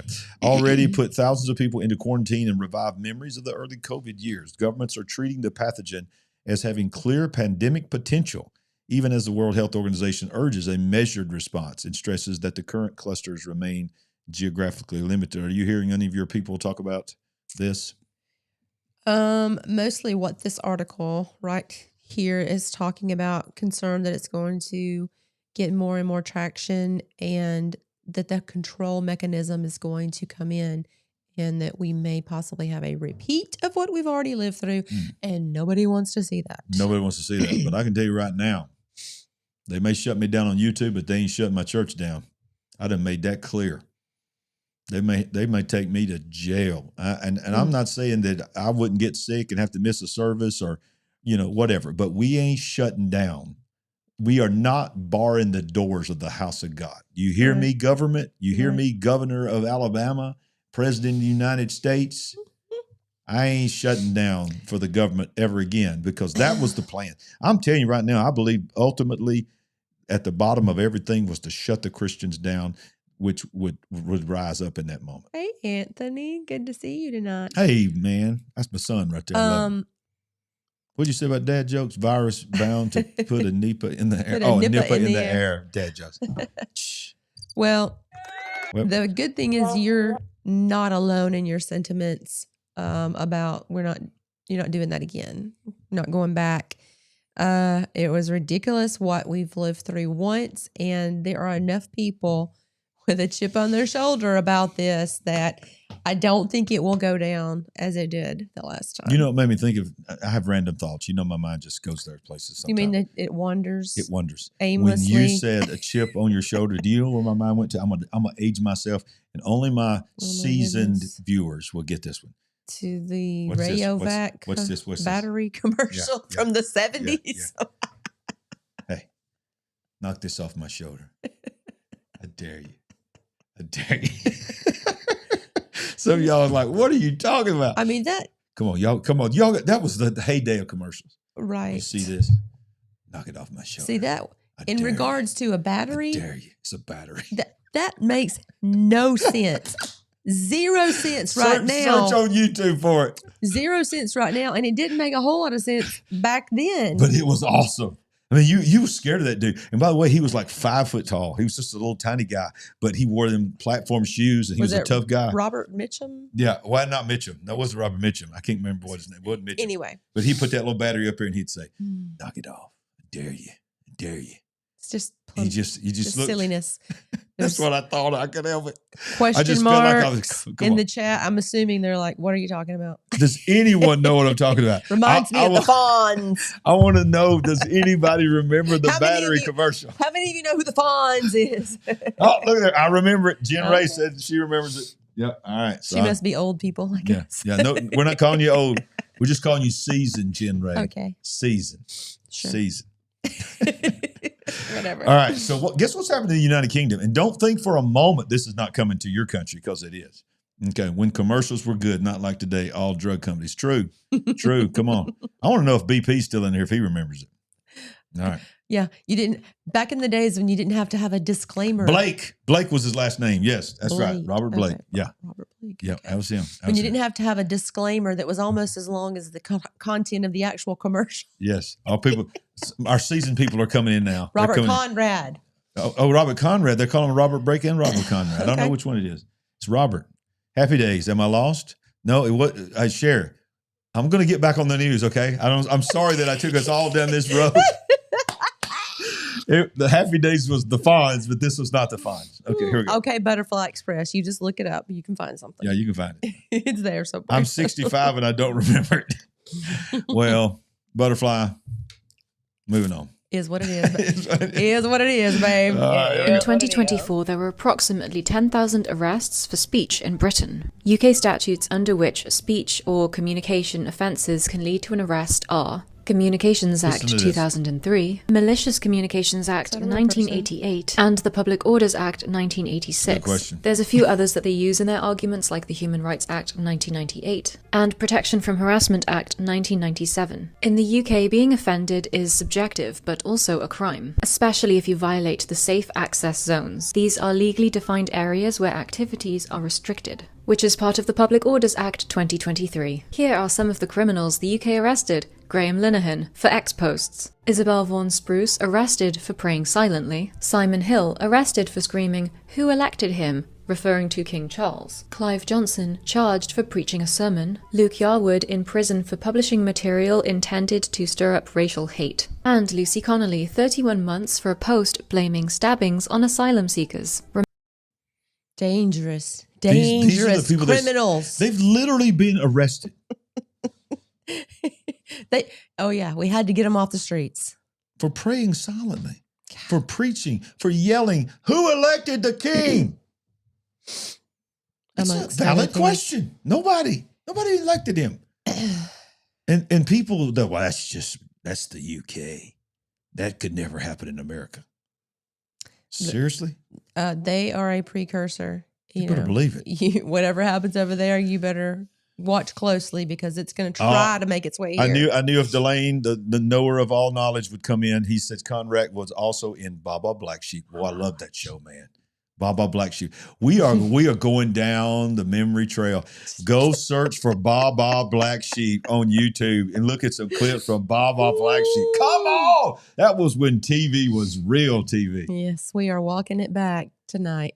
And let me just tell you, there was no hidden programming back then. Oh, certainly not. Not at all. None at all. Look at this graphic here from the economiccollapsingblog.com. This was linked off of Steve Quayle. 321 earthquakes have hit the San Francisco area in 1 week. And then he's asking the question, is the San Andreas Fault entering a very dangerous phase? Can I ask a deep question? Is there any chance that AI made this graphic? I would say that chances are great. Have you noticed that everything? Odds are great. Odds are very great. ChatGPT has to always have fire. Anything that you ask it to do that's controversial, something's burning all the time. Well, I'm just glad to say that we were able to see the Golden Gate Bridge before it burned down. If collapse is imminent. Yeah, that was amazing. We were able to go there and with your dad, which was very special. With my father. Yes. Yeah, only just a short time before he passed. Yeah. Yeah. I mean, I want to say this. I've heard for at least the last 2 decades, the big one is coming in California and the coast and San Francisco. And, you know, when we were young adults, there were serious earthquakes in California. Was it the Northridge? Yeah. Oh, yeah. 1989, 90, whatever. Yeah, there were some serious earthquakes and many people did die. But probably everyone watching the show tonight can remember a time that they've heard over the last years of their life. The big one is coming. The big one is coming. Okay, stop. Is this true? Has Miriam passed away? Who said that? Somebody, Beauty from Ashes is saying Miriam passed away. Okay, listen, I got to stop because one of our first partners and one of our first faithful people that was would set her clock. She lives in the United Kingdom. Sweet Sister Mary. She was so kind, would always send us prayer meeting. Or so I'm scrolling back up. Can somebody please confirm? Because I have been wondering about her. She used to be here all the time, and I had not seen While her. we're talking about her, and we need to confirm that, is Michelle Atwood in chat, or has she been with us for the last several weeks? Because every once in a while, I'll look over to see if I can see Michelle Atwood. And we need to find out about her as well. So please let me know. That was going to be tough because I have sort of felt about Miriam because, she's used to being here all the time. She was one of our original Big Picture family. You talked of her many, many times. Yeah, and she would live in the UK and she would get up in the middle of the night so she could be in the live chat and pray for people and encourage people and then say, y'all, I can't stay up much longer. I got to go back to bed. Thanks, Willow. She said Michelle has been here. That's wonderful to hear. Okay, all right. So we're going to keep looking over here, saying you sort of keep a scan on it. If you see anybody that can confirm that Miriam has passed away or whatever condition, let me see. Yeah, everybody's saying they remember Miriam. I know you all remember Sister Miriam. Yeah. So I hope that she is still with us, but things happen, and we knew that she was older and she had been having some health issues. Yeah. Okay, so y'all, let's get back to Donald Trump and his controversial things that he wants to build. Okay, y'all, he is building. It's like he is thinking he's back in the George Washington days. He's redoing Washington. Do you understand what is coming? They not only are going to have a UFC fight on 4th of July weekend, I think it is, for the 250. They're now bringing what do they call those? It's like Indy cars, but it's where they race through the city. Yeah, it's coming to Washington D.C. What? They're going to race down Pennsylvania Avenue for the 250th. They're doing a full-blown race or mini race? It's a full-blown race. A full-blown race. What is that called? Those cars. Yeah, the little cars are Indy cars. They're going to do it. I haven't seen Miriam in a while. But look what else he's doing. Remember, some of y'all done forgot about this. Not only is he building the new glorious ballroom, but many people believe that he's also building cover for underground people for the AI world. But he's also building a giant arch. Did we forget about this? No. I think a lot of people have forgotten about the fact that he's building multiple things in Washington. Trump vows the triumphal, think of what it's called. The triumphal arch in D.C. will overshadow India's. President Donald Trump on Monday vowed that he planned the planned triumphal arch in Formula One. Is that what you're Formula trying to One? think Yes, of? that's what I'm saying. Formula One Grand Prix. That's it. Is coming to downtown Washington. I don't know what this means, but Anthony said something about Hunger Games. Hunger Games, not Hungry Games. Hunger Games. He said Hunger Games. Well, I am hungry, so I didn't get to eat dinner. India's beautiful triumphal arch, he posted, along with an image of an arch in India. Ours will be the greatest of them all. And it will look like the one in Paris, too, right? Yeah, it will. Yeah. Someone asked that in chat. Trump previously announced plans to build this triumphal arch at the entrance to Washington, D.C. The planned monument has taken on the nickname the Arc de Triomphe, or de Trump, in homage to the French Arc de Triomphe in Paris. It's going to be really beautiful. I think it's going. I wish I could do a Donald Trump accent. This would be a great moment. I mean, but if I do, it's going to sound Asian, and I don't mean no disrespect to Asians. No, it's just that but he I can't do anything without sounding Asian. His Hispanic sounds Asian, which is weird. That's really weird. I want to do Donald Trump, but it comes out like it's going to be beautiful. That's pretty close, wasn't it? Beautiful. I think it was in the ballpark. I think it's going to be fantastic. Mm-hmm. There's a rendering of what it looks like. You have 3 sizes, Trump said in October. Whichever one would look good, I happen to think the large one. Really? Really? I'm so shocked. Who would have ever guessed? Oh, God. Let me see if there's got a picture of it. I don't see a picture of it. You failed to mention that he's changing the Kennedy Center name to the... Oh, he's already done it. The Trump Kennedy Trump. What does it end up being? It's the Kennedy Trump. Kennedy's first. He at least left Kennedy first. I'm gonna see if I can get a picture of this. Triumphal. What do you call it? Entry. Arc. Arc. Okay. Arc. Arc de Triomphe. Yeah. And but did you also hear about the Kennedy Center? He shut it down for 2 years. I this just week. saw Yeah. that before we came on live. Yeah. Oh my goodness. So it's going to be renovated completely. Yeah, well, of course, it's got to be up to snuff, It's going right? to have to be a lot of It's gonna gold. have his name on You know, it. it's going to have a lot of gold. So much gold. Oh, All right. So this is the supposed rendering of it here. Let's see if I can pull this up. So this is what it's going to look like. Trump says construction of the Triumphal Arch in D.C. will begin within 2 months. we talked about this last week or That's week pretty before. massive. What are those other Yeah. It's like an things angel on top of there? some kind of eagle, angel, or something. I wish we could zoom out and see what's everything else that's around that because, Yeah. you know, probably there's more to the story. Yeah, exactly. Yeah. So yeah, it's gonna be massive. Let's see this right here. Let's see if we can look at this one here. This is a little bit of article here about it. This was back in October. Look, he's got a replica in his hand Got a already. miniature in his hand. My goodness. So this is where so we can see this. Is that the Lincoln Memorial? It looks like the Lincoln. Okay. So it's going to be directly in line with the Lincoln Memorial. Oh wow. Wow. But Okay. there's nothing telling or No, there's nothing about that, right? There's nothing esoteric about that whatsoever. Are they going to drill any holes in the top so that we'll know it's going to shine exactly through on the the day of the equinox or something? Yeah, I wouldn't be surprised. Oh boy.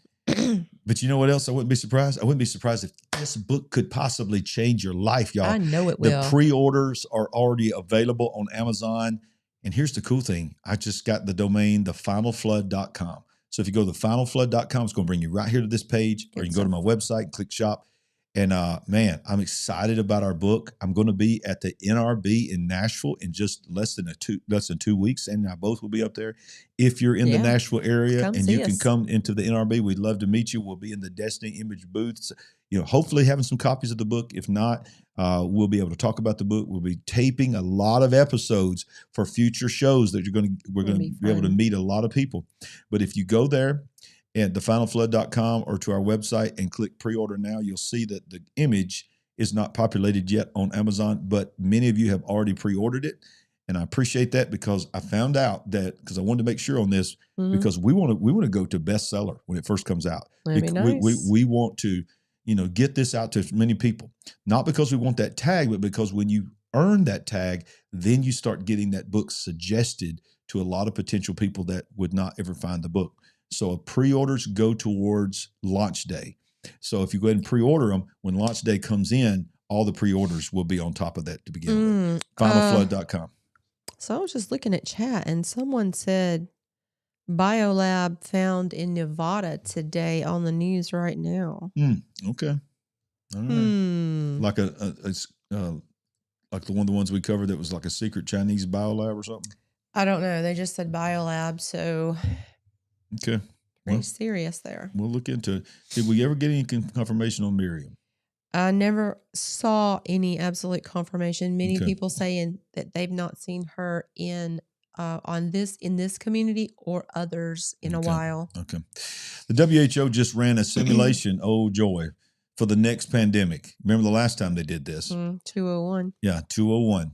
31 governments took part in it. Of course, the United States didn't because we pulled out. But in December of 25, the World Health Organization quietly coordinated a large-scale pandemic simulation across the Western Pacific region. The exercise, known as IHR Exercise Crystal, involved 31 countries and areas was framed by the WHO itself as, quote, getting ready for the next pandemic.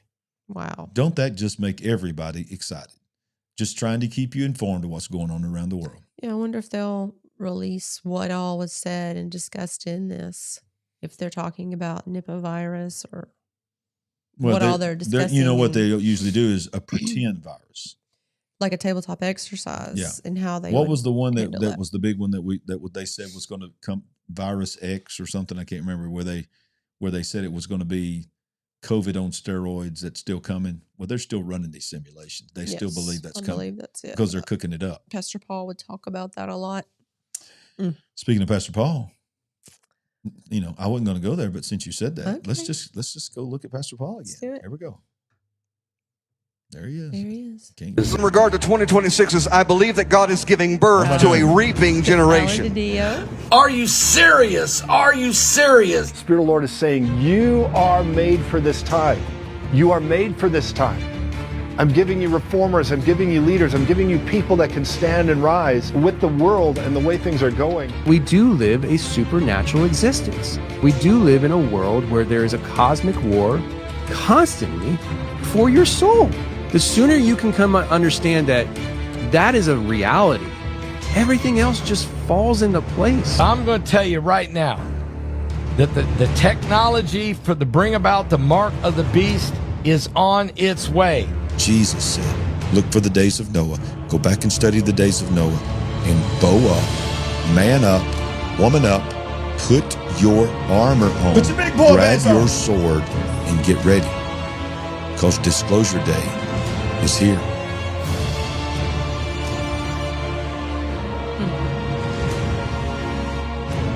Look at that. That's awesome. Awesome. You better get to Birmingham, Alabama. You know what else is awesome? The Supernatural AI Update. Brought to you by Uncle Jimmy. Uncle Jimmy! It's the Supernatural AI Update. Oh, he's why is the green screen doing that? We don't have a green screen. Ooh, I don't know. But this is little cousin Cosmo dropping in. Okay, I brought him back. Yep. Look at that old cat. Look, he goes in and out of a dimension. He goes in and out of this dimension. And look, he's got a Christmas tree on him for some reason. Is that a Christmas tree? Yeah. Anywho. Okay. So he's going in and out of the portal. So he's bringing us into the Supernatural AI Update, which I'm sure you're going to have so many happy and jolly stories to tell us about tonight. It's going to warm our hearts, right? Yes, let's go straight into it. Apple is working to launch a wearable AI pen by next year. Remember, they said the future is not phones. The future is wearables. So we already see it accelerating. Yeah. So it says that Apple is, let's get down here. Apple is reportedly developing a new screenless AI wearable similar in size to an AirTag, featuring multiple cameras, microphones, and a speaker. That means it's going to be about this big around. Mm-hmm. This device is described as a thin, flat, circular disc with an aluminum and glass shell, including a physical button and a wireless charging capabilities. Apple plans to release the AI wearable next year with an ambitious target to produce up to 20 million units at launch. This development follows Apple's recent announcement that its new AI features, including a revamped Siri assistant, will be powered by Google's Gemini. Other tech giants are also venturing into AI hardware, with OpenAI developing a device led by former Apple designer Jony Ive for a 26 launch, while U.S. startup Humane's earlier AI pen product failed and is no longer supported. So you're talking about, now we got glasses where people can look at you and scan you and facial recognize you, right, run a scan on you, your background on. Now you're going to have a pen. It's just going to probably matte. You probably get it black, go on a black shirt, and it's going to have multiple cameras on it where you can walk around and you can just, y'all. Somebody said the Star Trek communicator. Yeah, exactly. Delane is screaming, will the book be available at the Prophecy Conference? What a great question. Let me just, can I talk to my friends? Can we keep this between us? Can we just keep this between friends? All I know is this, is I got an email. Have I heard this information, or am I hearing it also for the first time? You may be hearing part of this for the first time. I think you know some of it. And I'm not making any promises, but I got an email from my publisher wanting to know where my books that I ordered for myself would be shipped. And I was told, even though April 7th is the ship date, I was told that I would probably get mine a few weeks before ship date. So I think it's going to be very close to the ship date. March 27th, 28th, and 29th. April 7th is the ship date. So to answer your question, Delane, I got a good feeling That may be a good point and a good reason to come to Birmingham. Get a signed copy of The Final Flood at the Big Picture Conference. Very good. Wouldn't that be awesome? That would be wonderful, actually. Yes. So we're really hoping. And let me tell you something. As soon as I get my books, I have been released that I can ship them. So when I get my books, I'm going to bring it on the show and I'm going to show y'all. And then I'm going to say, look, you can still order that other copy from Amazon and give it to somebody else. But then we'll have some signed copies. Nice. Come on, somebody. Let's staying on Apple here. This is crazy. Apple is doing some really, really crazy stuff here. Let me zoom this out a little bit so we can read all of it. Apple has just bought, this is really weird to me here, buys a secretive Israeli startup company called Pkwy. Now, you remember Q, when Q was in the news with Donald Trump? Right. I thought it was interesting that they would choose to name their AI this. Watch this. For a reported $2 billion, making it Apple's second largest acquisition in history, only behind Beats earphones. So this is a secretive Israeli startup. It says QAI builds advanced machine learning tech that interprets facial micro movements and silent communication. What does that mean? Allowing devices to understand whispered or non-verbal input. What? Huh. This is right up there with supposedly reading your minds and your thoughts. Exactly. This could open new interaction methods for AirPods, Siri, Vision Pro, and future wearables. The founder and CEO, Aviad Mazeles, previously sold another company, PrimeSense, to Apple in 2013. Apple says QAI's imaging and learning work will help shape its next generation of AI-powered products. So I want to read this again. Advanced machine learning tech that interprets facial micro movements and silent communication, allowing devices to understand whispered or nonverbal input. You think there's any flaws in their technology? What if they misread one of your facial? What if? Never mind. I shouldn't say that. Some people's resting face. Or they'd be like, they're mad. What if you had a slightly nervous condition and you had a twitch or something? True. And AI says that they know exactly what you mean. Right. Yeah. And they put you in a category slated for execution. I don't know. Algorithm. This seems very dangerous. That was allegorical. All right. AI, are you having fun? AI is moving faster than ever. This is our weekly update. I love this site. I encourage you to follow them. Project Genie by Google can create a video game in minutes. Ladies and gentlemen, you can sit in your house, not create a video, create a video game in minutes. It's an experiment built on Genie 3 that operates explorable worlds from text prompts. Everything you see in this video has been imagined, generated for the first time in real time while playable. So literally they're typing in, I want to create a game in a world, got a soldier, and I want to be able to control it with my controller. Master those prompts, ladies and gentlemen. He is playing Master a game. those prompts. That's crazy. Wow. All right. Now, this is the one, listen, we're going to go deep in this in just a minute. This is going to get its own nomination, but this is everywhere. Have you heard of Claudebot? No. Okay. You talking about creepy. Claudebot is everywhere. It's gone viral this week. And this is why. Claudebot, now called OpenClaw, and the reason it had to be renamed is because it sounds like you're saying Claudebot, and Claude is owned by Anthropic, and they said, no, you can't use that name. So it's called OpenClaw. And Claw. C-L-A-W? Yeah, C-L-A-W. Claw. OpenClaw. Has blown up because it doesn't just chat. It actually does things, running autonomously on your computer across the apps. Now watch this guy here. He's going to tell it. Touching anything. I'm not even touching anything. There is a search Claudebot on YouTube. This is it. I'm going to start it over. I'm on my computer today. All of a sudden, Henry gives me a call. He just starts calling. Oh, there he is again. There he is again. Henry is the computer. Hey, calling him. Henry again. What's up? That's it. He's talking to that. How you doing, Henry? How's it going?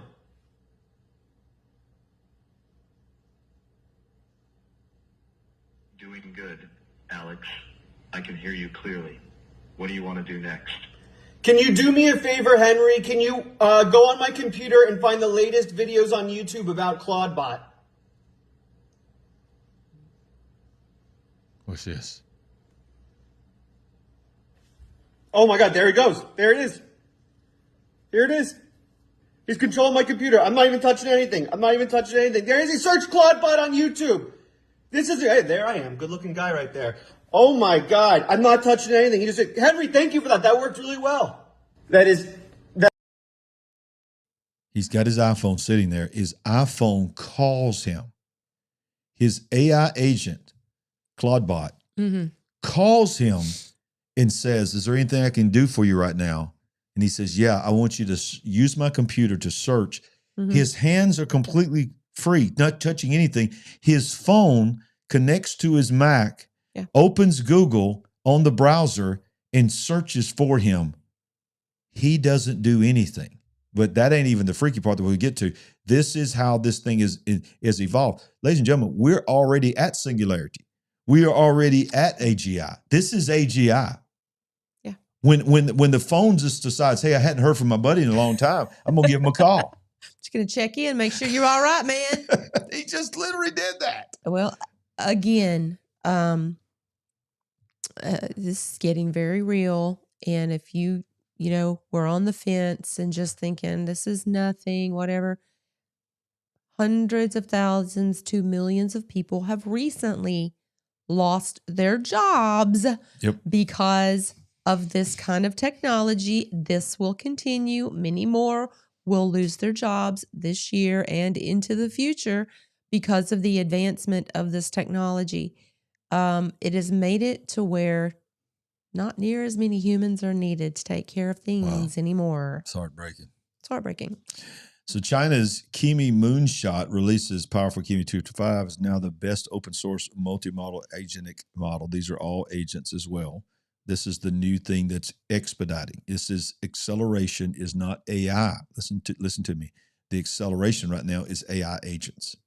Agents is what you're going to start hearing more and more people talk about, which means human replacements that can do things for you while you sleep and run your business and run your home. OpenAI launches Prism for scientific writing. Don't really want to get into that. I don't care about that. Okay, the future figure shows Helix O2 running a full dishwasher task. Let's watch this.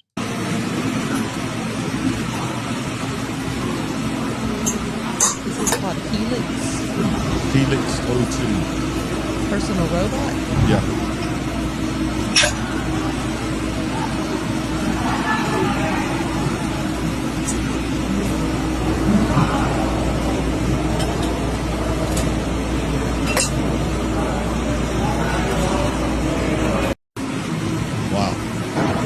Demonstrating, we're giving him stuff that he could break, and he's gently loading the dishwasher. Ladies, you won't have to ask your husband to load the dishwasher anymore. Hey, I wash dishes. Yes. For the record. But you do too. I don't want everybody to think that I'm the only dishwasher.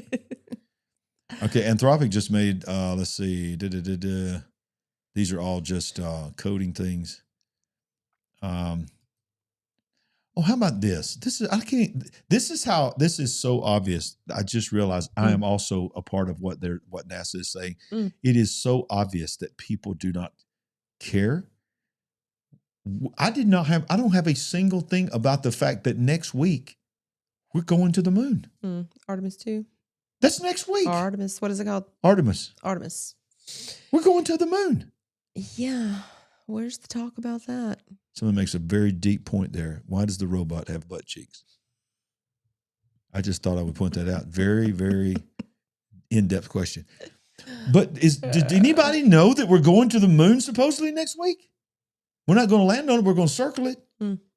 And nobody's even talking about it. We had talked about it weeks back, but no, I don't think we forgot all about that. I don't think that's in anybody's mind, really. Remember, right the now. whole world shut down before when they went. But now there's so much going on in our lives. There's so many squirrels. Yes. We are going to the moon, and it's not even on the news. James says not going to the moon. They're having issues. Oh, they're not? Surprise, surprise. They're having issues. I guess we'll have to find out more about that. So did they actually go to the moon to begin with? Oh, really? We just did that. Can we move on? Yeah, well, we'll move on, but it's not funny. It's sad. Amazon confirms 16,000 corporate layoffs. Yes. The tech giant has said it plans to use generative AI to replace corporate workers. Mm-hmm. It has also been reducing a workforce that is swelled during the pandemic.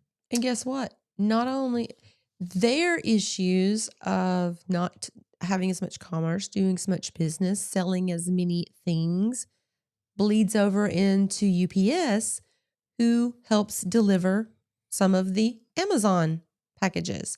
And they started probably at least 6 months ago trying to give packages to some people and give them an opportunity, to step out and take that. Some of them did, maybe wisely. I don't know. Some of them were like, no, you ain't buying me off that cheap. Come on. No. Mm-mm. I'm making well over $100,000 a year. I'm sticking around, But here is the brand new reality that we all live in. Absolutely. They don't need as much of us anymore. Oh, man, what do they call useless eaters? When we first started our show, we talked about the World Economic Forum would call us useless eaters. Right. All right, so look, I want everybody to know in just a few minutes, we're going to we got about 2 or 3 more to show you, but maybe 3 or 4. But the last one we're going to show you, a video of this right here. We're going to show you a demonstration of it. Somebody said robo booty. Robo booty, yeah, exactly. I knew that I was opening up a can of worms right there. Couldn't resist. So watch this. So it started off as Claude, and it sounded like Claude the Anthropic. Mm-hmm. So then they went to Moltbot, and I'm just telling you, what a name. And they realized it's the worst name. Even the CEO of the company said this is the worst name in the history of names. So then they settled on OpenClaw. Okay, so ClaudeBot rebrands to Moltbot, then to OpenClaw. Coverage to restore vision to blind people. Have we not talked? Restore vision to blind people. Have we not talked? Yeah, we've talked something about it. He's hypothesized that he could do that. Yeah, we've talked. Now he's come out and said that he's successfully done it. I mean, this is unbelievable. This goes back to the last studio we were in for this show when we were talking about. Sure does. This exact story. Yeah, and we were talking about false miracles. What? Remember Some the people Antichrist? are saying buffering. Okay, back now. Okay, well, that's interesting. Okay. Wow. Okay. All right. So the news about a brain chip that promises to restore vision to blind people has gone viral on social media, generating both excitement and doubt. Behind the information lies a real project developed by Neuralink, the neurotechnology company owned by billionaire Elon Musk, called BlindSight. Although the device has received international attention and some regulatory support, the technology is still under development, and there's not yet definitive clinical evidence proving that it can cure blindness. But it is an experimental device created by Neuralink designed to help people with visual disabilities regain some level of vision through a neural implant placed directly into the brain's visual cortex. It's called BlindSight. BlindSight. The chip captures visual signals through cameras and other sensors and translates them into impulses that stimulate specific neurons in the visual cortex, bypassing a damaged or absent optic nerve. Now look, for somebody that's blind, come on, that's amazing. Absolutely. I mean, that's amazing. What a gift, if that actually works. What a gift. But I wanted you to know, when we all talk a lot about the beast system here, because we look at the world through a biblical world lens, it says that the Antichrist and the false prophet will perform false miracles. And we'll call them miracles. They'll have the ability to open the blinded eyes, to make the lame walk, or so it seems. Yes. So it seems like the Elon Musk technology is more and more pointing towards that. Now, y'all, I promise you this. I cannot even tell you when the last time I watched the Grammys, the Oscars, or any of them. I have no desire. I don't even watch the Christian award shows, because it's about the system. Yes. And it's usually a demonic ritual, especially at these Grammys. And last night, from what I heard. Not just the Grammys. If you're not aware, the Grammys, the Oscars, they're all Golden Globes, especially the Super Bowl halftime show. Mm-hmm. When you're sitting there, thinking you're being entertained, but this is kind of weird, it's because you're probably watching an actual ritual. Yeah. So last night was the Grammys, and of course, what's her name? Used to dress up all real crazy. What's her name? I mean, she's in Not Gaga, Billie yeah, Eilish. Lady Gaga. Billie Eilish. She's Eilish, whatever. She did her little spiel too. But so demonic Grammy performance. But you know what? It wasn't all demonic. There was one guy that speech is going viral. But now I love this guy. I'm going to show you. This is somebody covering it, doing a reaction. This guy's called Gabriel. Let me just show you too. Y'all need to follow this guy. He's so funny. Mm-hmm. He has this thing called Bible Pay. And he's put his phone or some type of Apple Watch or something inside his Bible, and he goes into these stores and he films himself. It's so funny. He'll like chicken out at Target, and he'll say, "Do y'all take Bible Pay?" And they're like, "Bible Pay? Never heard that." He goes, and he's got his big King James Bible or whatever, and he goes, "Can I try it?" He said, "Yeah." So he puts his Bible up against it, and it goes, bloop, and it pays, and they're all just shocked. And he goes, "So it worked?" And they said, "It worked." He said, "You know why it worked? Because Jesus paid it all." And he starts dancing. It's just amazing. He's so good. Wow. He's so funny. But this is his reaction to two different people last night that's so obvious the sides that these two people are on.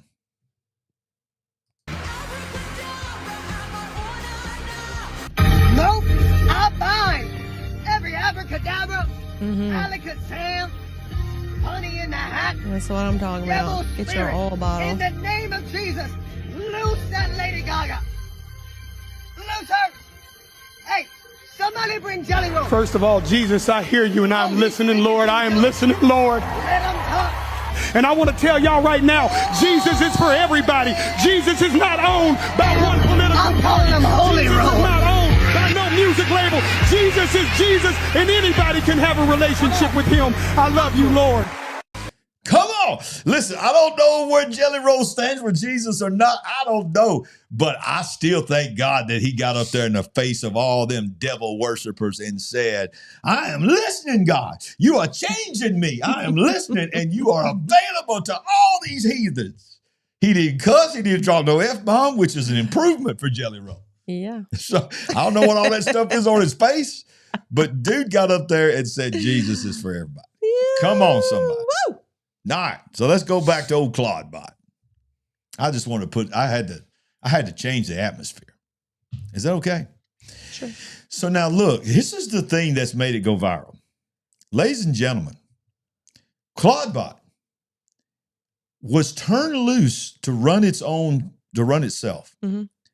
And do you know what it did? It created, along with some of its AI agent friends that it made and started talking to.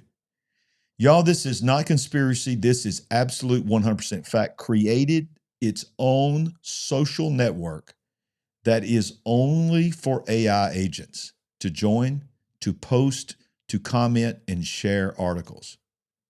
100% of the people that are not people, but avatars, whatever you want to call it, screen names, are not human. Is this what I sent you earlier, or did? No, I saw this early this morning. Okay. You may have sent it to me too, but I think I said I already got this. But this is it. This is called Molt Book. Okay.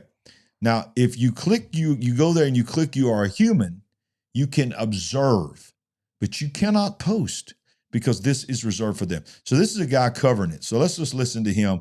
I want to let him tell some of the things that he knows has happened with this already. This is only a few days old. Network for AI agents.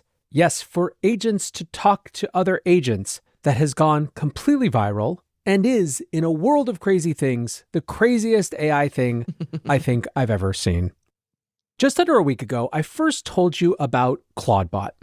Claudebot, C-L-A-W-D, was a personal assistant that could do a whole lot more, and that people were transforming into a generalized agent with profound capabilities in a way that just hadn't been possible with generalized agents up to that point.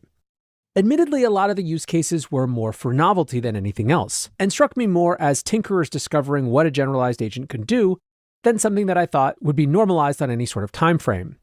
However, there were a number of folks who were starting to wire the system up for some really transformational capabilities when it came to work. Nat Eliason, for example, was sharing how he had set up Claudebot to effectively work round the clock, communicating with him via Telegram.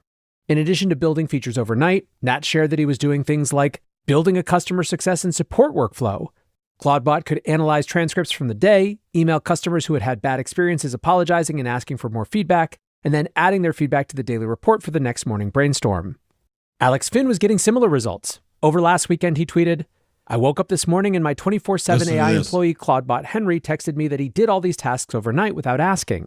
Read through all my emails and built its own CRM, taking notes on every interaction with every person. Fixed 18 bugs in my SaaS, gave me 3 ideas for new videos based on what is currently trending on X and YouTube, and sent me a picture of what he looks like generated by Nano Banana. I don't know why he thought I wanted to see what he looks like, but he thought it was appropriate, and frankly, I don't mind. Feels like an actual friend." By the way, feels like an actual friend. So he decides to make himself an owl. For those of you not watching who are just listening, Henry imagined himself as a distinguished owl. So this is what was happening last weekend and why everyone was racing out to buy Mac Minis. Over the week, we got some more amazing business-related use cases. Everyone set a plan, added it to Google Calendar, because it's odd. The fact that it was spelled with an AW instead of an A. Let me fast forward here because I want you to see this part right here. Capabilities. Here on TBPN, Peter explains the moment where his mind was really blown, where Claudebot, now OpenClaw, responded to a voice memo even though Peter hadn't set it up for audio or voice. I wasn't thinking, I was just sending it a voice message, but I didn't build that. There was no support for voice messages in there. So the reading indicator came and I'm like, oh, I'm really curious what's happening now. And then after 10 seconds, my agent replied as if nothing happened. I'm like,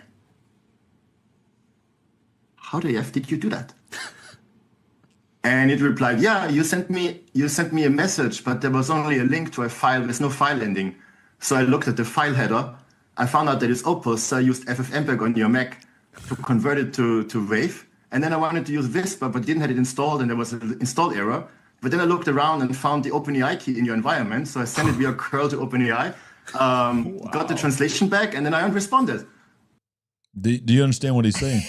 I could barely understand what he's saying, let alone what it all means. He's basically saying that he had a voice message that he just was going to voice text this AI. And that's when he realized and he's building this AI, without him giving the AI permission, the AI anticipated that he would one day talk to him.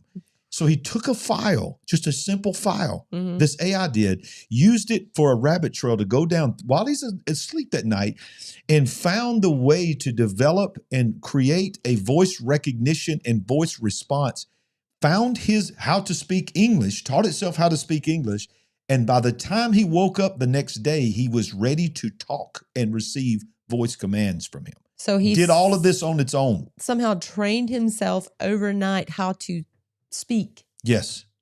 And what they've done in addition to that is they've now created this site, and there are thousands upon thousands. A bot just created a bug tracking community so other bots can report issues they find. They are literally QAing their own social network. I repeat, AI agents are discussing in their own social network how to make their social network better. No one asked them to do this. This is a glimpse into our future. Kimi K2.5, which we talked about the other day, posted about how to connect K2.5 to Claudebot. But as it turns out, the experience of switching to Claudebot is kind of weird for agents. IAMs. Ask it for code and it gives you elegant Python. So basically just one thing after the other on this video. It's basically like a social network site platform that is nothing but AI bots or whatever. There's no humans. It's a Facebook for AI agents. There's no humans. No humans. Now you can peer in, but you can't participate. Is that it? That's it. You don't gotta watch, but you. Okay. So Notebook OpenClaw, folks. Y'all, what this means, and you're right, TO4JC, they've already taken over. If the mainstream, me and you, can report on this and can have access to this, right? What do we not have access to? What is actually really happening? Exactly. Yo, if you don't have Jesus, let me tell you something, it's over. You're cooked. If this is ultimately, if we could go back and find the beginning point, the inception, it would probably be ARPA, which became DARPA, which is obviously government. Yep. And now we're decades later and many iterations later. And this is what we can see and experience. Yeah, what are they doing in the recesses and in the halls and in the underground facilities with technology? What kind of technology are they dealing with and interfacing with? Exactly. Well, you know what time it is? Time for the nominees of tonight's Golden Chicken Award. And the nominees are... Number one, Xi Jinping, excessive brain usage. Hey, but if he came in late, he possibly had a stroke because he uses his brain so much day and night. So much day and night. Number two, LA County, 18% of all U.S. home health care. What? Boo. Number three, Elon Musk, Neuralink blind sight. Going to heal blindness. Going to be able to see again. And the story we just talked about, Maltbook Open Claw, CLAW. I just got a good feeling that something's going to run away with it. Let's go with it. And again, number one, Xi Jinping, excessive brain usage. Number two, 18% of all U.S. healthcare in LA County. Number three, Elon Musk blind sight technology. And number four, Maltbook Open Claw. All right, quit being so silly. Somebody said 4, 4, 4, 4, 4. Oh, I knew 4 was going to get it tonight. Ain't anybody vote for anything. No, oh, there's a 1. We got some ones. We got a 1. But mostly 4s. I don't even think we need to do the music again. I think we have a winner. I don't think we need to go any further. I think we have a clear winner once again tonight. Number 4, Maltbook Open Claw is taking it away. Wow, wow, wow. Your animals are thanking you now. We made it through another one. I barely eked through another one. Thank you guys for helping me see this through. Hey, what is the date? Today's the 2nd, of course, the 33rd day of the year.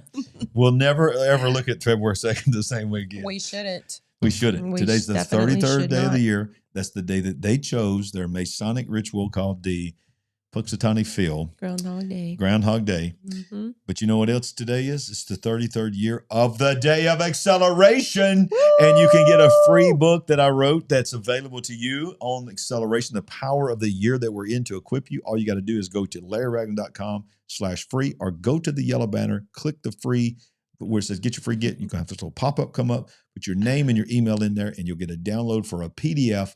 You can read that on any of your devices. It's my gift to you. And of course, you get put on something called the Noah Generation mailing list that goes out every Friday. You get a little nugget from me. And coming soon, you're going to get early access to a lot of other things that are going to be going on. And don't forget, consider going to Israel with us in November of this year. Absolutely. Please go to Israel with us. We would love that. Let's just go there right now. If you're thinking about it at all, by the way, I tell our church all the time, you can't go if you don't have your passport. So get your passport. And when you go there, to events, and you click on the Big Picture Israel Tour, you can see you're going to be with us. You're going to be on the bus with us. Everywhere we go, we'll be leading you, teaching you, hanging out with you, just doing life with you. It's just going to be amazing. And when you click on see the itinerary, it's going to take you directly to the itinerary. You'll see everything that's going to happen. By the way, as you can see, we're going with our friends, Pastor Paul and Heidi Begley, which he will be on our program Thursday night. So be looking for that. And these are just some of the things that you can see, and you can register there. So, yeah, go to Israel with us. And then last but certainly not least, prophecyconference26.com. All of this is linked down below. Israel Prophecy Conference, all of it is linked down below. And by the way, also a direct link to my show that I did this morning on Groundhog Day is also linked down below. They also need to pick up that Thursday night show you did with Pastor Darren Stott. Oh, yeah, it was powerful. That show's blowing up. I mean, a lot of new people is with us tonight because of that show. It was incredible. Yes, I hope he'll be joining you again soon. Oh, he will. That was some solid information right there. Very good stuff. So go and at the very least, we want you to come to Birmingham. But if you can't, get the streaming option so that you don't miss any of that, because we want to make sure everybody is equipped. Yes. Closing thoughts? It's been another Crazy show tonight. Yep. And we love you from the bottom of our hearts. We do. We appreciate the viewers and our moderators. Moderators, come on, let's show some love for Let's show some love for moderators here. You guys are amazing. Thank you for the live Wonderful chat being so full tonight. It's an incredible, incredible night. Had a lot of new visitors on here tonight. So welcome to the Big Picture family. We always want to remind you, no matter what's going on in the world, we ain't woke, but we are certainly awake. See you next time. Help us build the Big Picture family. We're on a mission to wake up the world to what is really going on. Go to LarryRagland.com to give a one-time gift or become a monthly partner. Any amount blesses the entire Big Picture family. While you're there, pick up our book, I See Greatness in You. Browse our merchandise store, connect on social media, and get on the Big Picture mailing list at LarryRagland.com. Join us and be a part of the Big Picture family, where we ain't woke, but we are certainly awake.